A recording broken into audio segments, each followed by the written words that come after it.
it going, guys? It's your boy, Big Blue Drew 97 here to talk to you about My Hero Academia, Manga Chapter 260, titled Life's Work. And when it comes to this chapter of My Hero, it's basically the continuation of Manga Chapter 259, which is the heroes invade the hospital.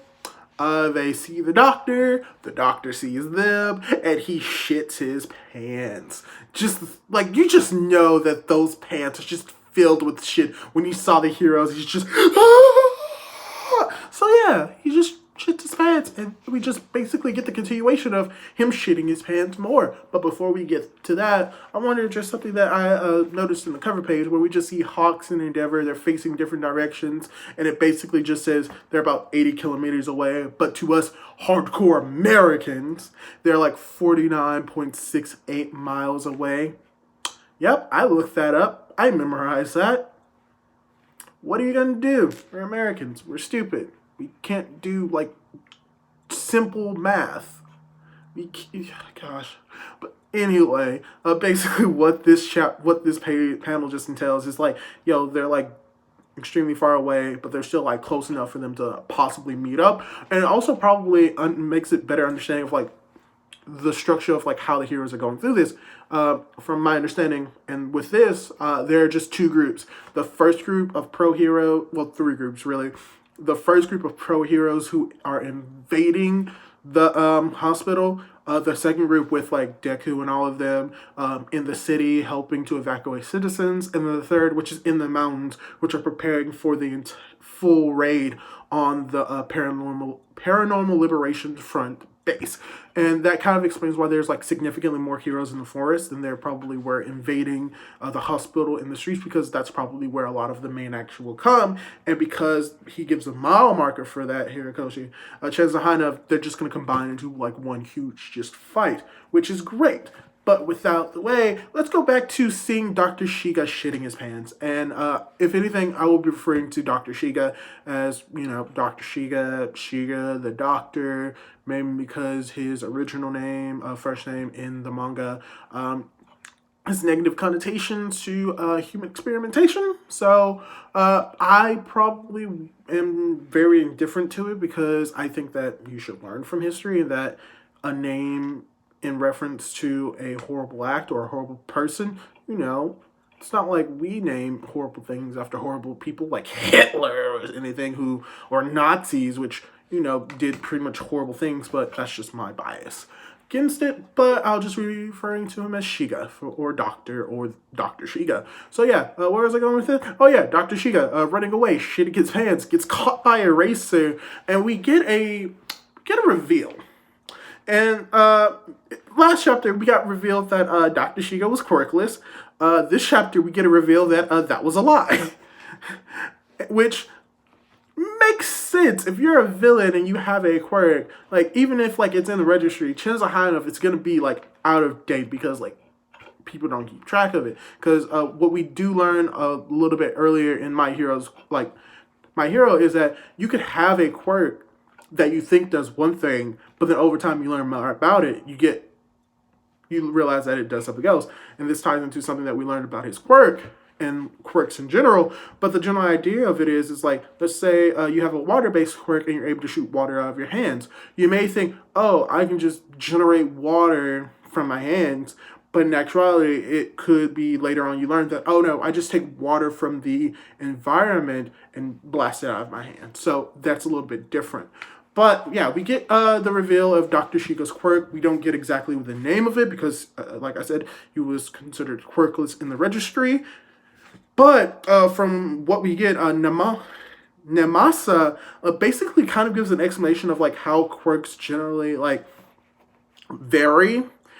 And the types of quirks are very rare. When it comes to, like, regeneration quirks, like the one that they have, which they're implying is, like, regeneration of, like, cell to keep them young, is very rare, and how there are very rarely quirks that act, like, exactly the same, where you can have two fire quirks that could act independently. Like, for another example is, like, Endeavor, who's, like, ability to, like, control, like, fire, but he gets overheated. But then you also have Deku's dad, who can apparently just shoot fire out of his mouth. Both fire-based quirks, but they both work differently.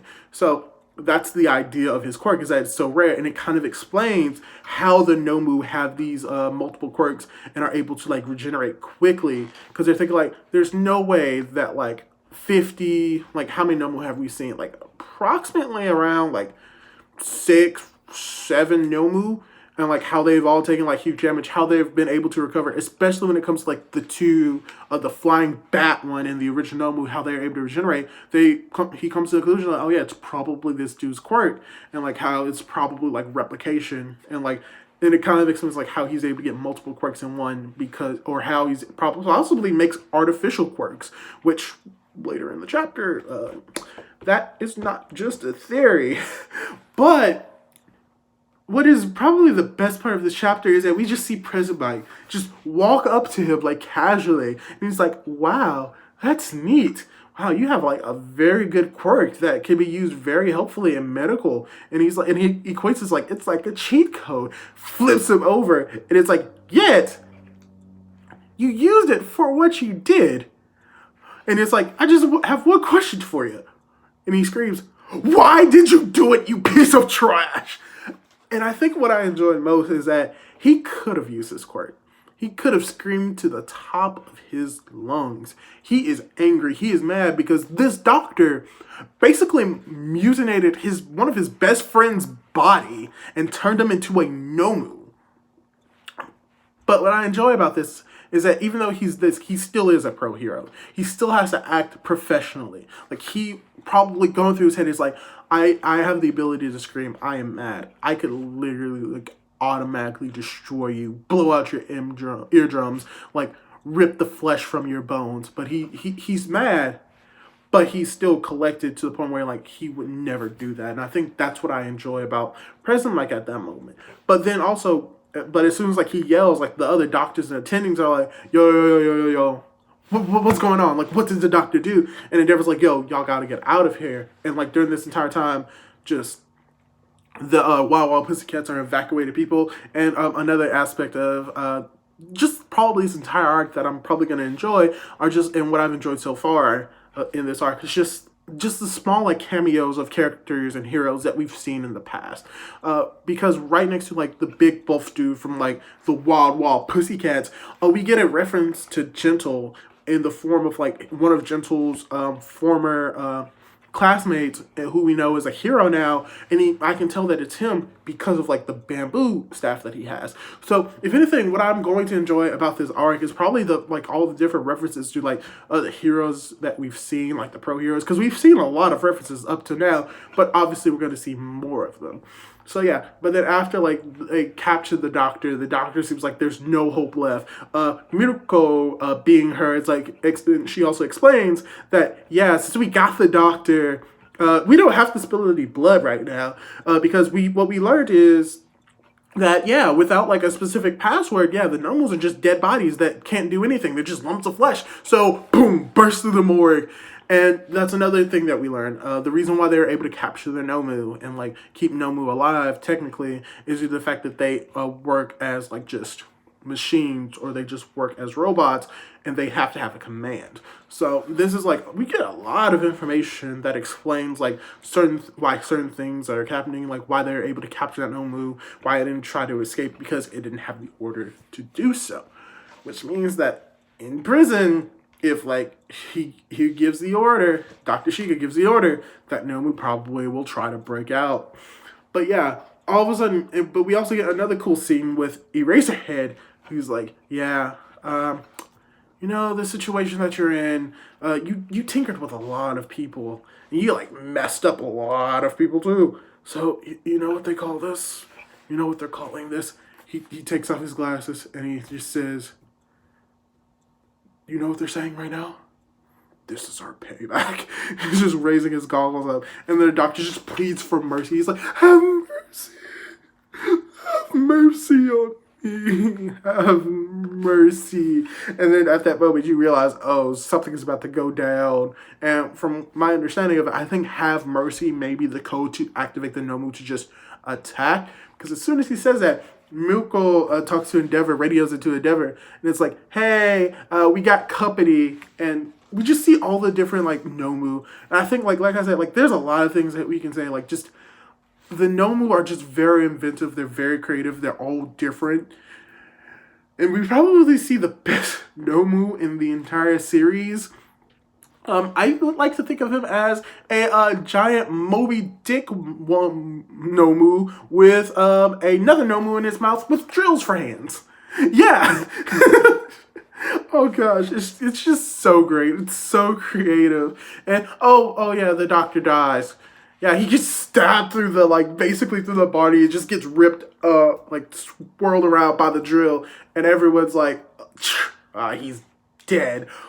But in actuality, the doctor is a twice clone, and like he also another thing that he explains that puts a little bit more context into like past like events.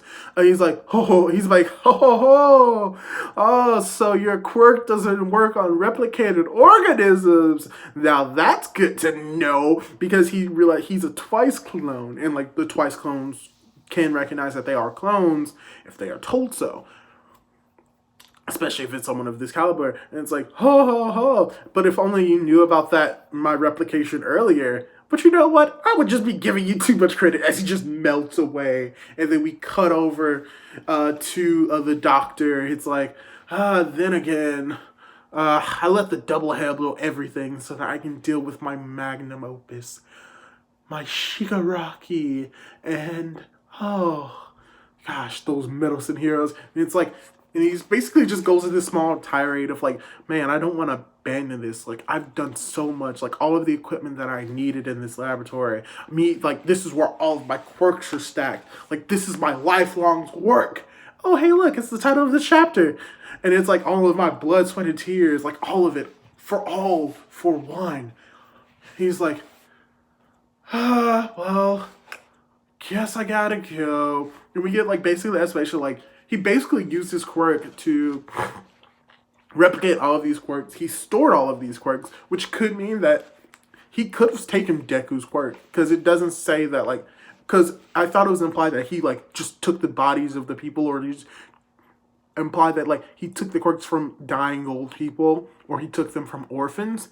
But from, like, what we see, because we just see an entire wall of just, like, bottles that probably have, like, quirks stored in them and replicated quirks, chances are high enough that like he probably, as a doctor, had the ability to get to patients, probably had a way of like either taking the DNA from those people or like being able to like physically take their quirk gene out.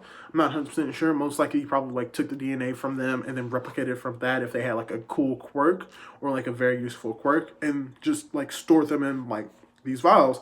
And so he's like, yeah, all of my likes work. Yeah, I'm gonna get out of here. But probably like the most impactful scene that I actually did not see coming in this chapter is that we see Mirko just like behead like all of these Nomu, just burst through them. Like Rabbit Girl goes in. It just boom, boom, boom, boom, boom, boom, boom.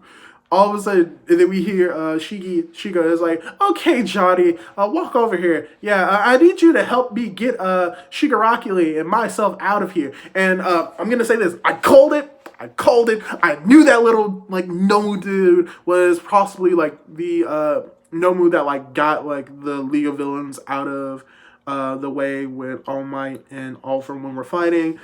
Produced that black liquid that could just, like transport them wherever they want. I called it. I knew it was that little bugger. And that little guy is dead now because Mirko bursts through the lab, destroys, like, not just, like, bursts through the door, like, bursts through the door, breaks down the doors, like, both doors, the wall begins to collapse, and he's like, oh, so you're the real one, as, like, you see another expression for Dr. Shiga, just full mouth, because he realized, and I just imagine what's going through his mind at that moment. It's just, he's like, they found my secret base. They found out the hospital I was in. She dispatched probably most of the Nomu that I had guarding this place.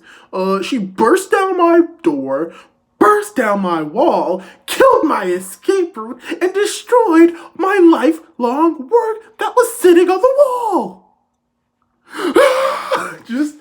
just, yeah, it's just a great feeling. Like, Mirko is just best girl at this moment in time because she just bursts in the door. And oh, hey, look, you get like a good like shot of her boobs. Yeah, this is a very fun chapter. I really did enjoy this chapter because a lot of things. Like, first of all, there was a lot more action in this chapter than I thought was. Mainly coming from Mirko killing those Nomu. Because let's be honest, like those Nomu, they're dead. They're totally dead. Like, they're deader than a doorknob on a dusty plain in the middle of the Sahara Desert, dying from dehydration. Gosh, that was a horrible alliteration. But yeah, she probably killed those Nomu. The doctor, who we thought was going to be dead, is just like out of luck. We get a lot of explanation, a lot of like information about like the world of my hero, and as well as the doctor, which we get a lot of information that explains like past things. We also get callbacks from past arcs in this chapter as well through Gentle, as well as we see like ectoplasm like helping people like out of the hospital. So there was just a lot to take in this chapter. And even though I didn't think there was going to be a lot to talk about, there actually was. And like I say, I really did enjoy this chapter. If I could give it a score, I probably would give it closer to a 5 than a 4.5. If anything, like between a 4.5 and a 5. Like, there are probably like a little bit things that like could be done. Like, it feels like a little bit longer. It seems as if it's like really, if anything, like the reason why I'm saying that is because it seems like very fast paced. Like, in all honesty, I thought like as soon as like they reveal like, oh, the doctor's a fake. Okay, they're not gonna find the doctor. The doctor's not here. They wasted their time. They're screwed. Their plan is messed up. But then like you see Mirko like burst into the doctor's lab, and it's like, oh, okay, so they're actually not gonna escape. So if anything, like I guess like the how fast that was, because like that's something that you could have predicted, but I think I didn't predict it happening in this chapter exactly. So when it comes to like how this war arc is gonna go, I actually am not 100% sure on like the direction that it's going in because of this change. But I think this probably would elevate it also to a 5 out of 5 chapters because it means that it's not going to be as predictable. It's not. I don't. I think probably what's going to happen at the end of this war arc is the League of Liberation Army, the Paranormal Liberation Front is most likely not going to be completely like just demolished, but I think like a lot of like key people are going to get away. I think that like maybe one or two of like the subordinates of like the 4 main branches are probably going to get captured and defeated. But I think like the main group is going to get away. They're going to still be like this like, if anything, the Parallel Liberation Front is dangerous. But I think like having like a League of Villains that is like just filled with like high powered like just villains and like people that like go against the grain, and then they are just spread over the city because like relatively speaking like you could possibly handle the civilians because they don't have like as much training as their quirks as the pro heroes. They do because they've been training, but just not as much. But I think what's going to happen is that they're going to get away.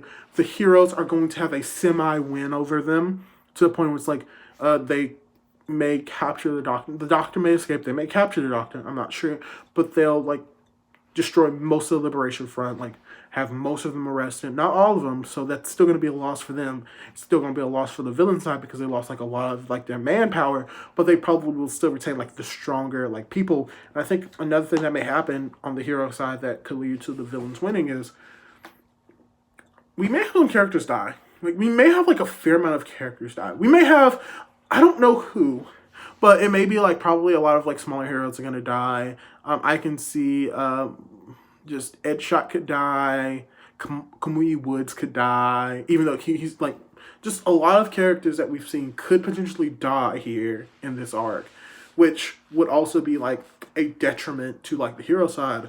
But I think it'll also like bolster up like we lost a whole lot of heroes during this fight, but it's like but then they get spin on its head, but even among the heroes that we didn't lose, we did not lose a single student in this arc. And it could be arc like, and it's not because we tried to protecting them. It's because like they were able to like defend and go toe to toe with these villains. So like pretty much all the heroes, students that are here, like it's very unfortunate, but they probably exceeded like half of the heroes that we had now, and it's probably gonna be like that. And we probably gonna get like some. I hope we get an interaction between Shoto and Dabi. Hopefully we'll get that interaction in this chapter, as well as like interactions between the other villains. If anything, what this arc is establishing on like who will be fighting who, and like the great magna opus like final battle of the series, because this is probably far from the final battle. But yeah, overall, really did enjoy this chapter. Chazana, 5 out of 5 chapter. Enjoyed the character references, enjoyed the reveals, enjoyed the twists and turns of this chapter, and can't wait for next chapter. So hopefully you enjoyed this video. I really did enjoy filming it, and hopefully I'll be able to catch you next time in my next video. Goodbye.